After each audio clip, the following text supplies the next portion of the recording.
Hello everyone, সবাই কেমন আছো? সবাইকে মনসা পূজার অনেক অনেক শুভেচ্ছা। জয় মা মনসা বলে আজকে ব্লগটা শুরু করলাম। তো দেখো, আমাদের এটা মামার বাড়ি পুজো। তো পুজোর আয়োজন হয়ে গেছে, সব রেডি করে রেখেছে।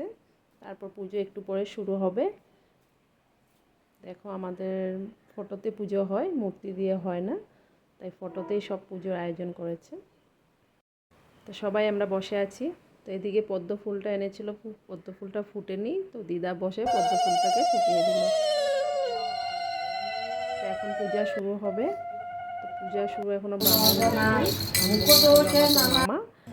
পূজা আমরা বসে কীর্তন করছি। আমার মেয়েও বাজাচ্ছে, ও বাজাচ্ছে, আর দিদা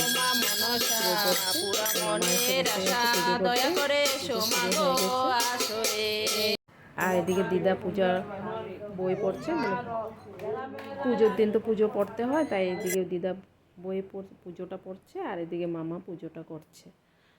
তো এখন আমরা ওখানে বসে বসে দিদার সাথে কীর্তন করছি, বই গান করছি। তো মামার পুজোটা হয়ে গেছে। তো এদিকে আমাদের বাবা, মা মনসার বাবা, সবার বাবা, শিব বাবাকে একটু দর্শন করে দিলাম তোমাদেরকে, সবাই করে নাও। আর এদিকে ঠাকুর ঘরে দেখো অনেক মূর্তি আছে, মূর্তি মানে ফটো আছে ঠাকুরের। সম্ভবে মাতা মহেশ্বরী শুভে পদ্মালয়ে নমস্তব্য রক্ষণ মাং বিজিতানাং এতে গন্ধপুষ্প পুষ্পাঞ্জলি ওম মাং শ্রী শ্রী মনসা দেবী নমো নমো। আমার মেয়েও বলছে অঞ্জলি নেবে, ও আর কি মন্ত্র বলছে মন্ত্র। তো অঞ্জলি নেওয়া হয়ে গেলো, প্রসাদও খেয়ে নিলাম। তারপর আমরা বিকেলবেলা আবার চলে গেলাম আমাদের একটা দাদুর বাড়িতে। ওখানে মূর্তি দিয়ে পুজো হয়েছে, তো ওখানে নিমন্ত্রণ ছিল। তো সবাই আমরা রেডি হয়ে গেলাম ওখানে পুজো দেখতে। তো দেখো, মা মনসা মূর্তিটা অনেক সুন্দর হয়েছে। কীর্তন হচ্ছিল।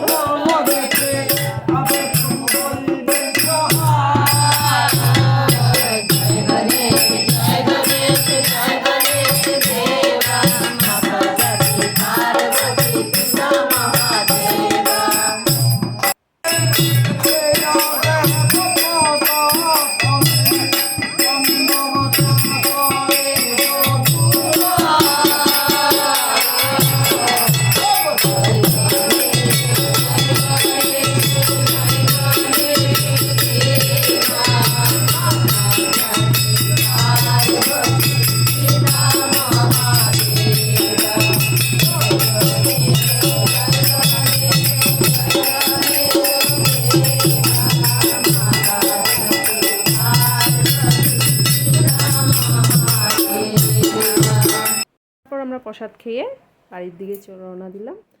তো আজকে আমার ব্লগটা এই পর্যন্ত। যদি তোমাদের ভালো লাগে সবাই লাইক কমেন্ট করে দিও, আর দেখা হবে তোমাদের সাথে নেক্সট ভিডিওতে। তো সবাইকে বাই বাই।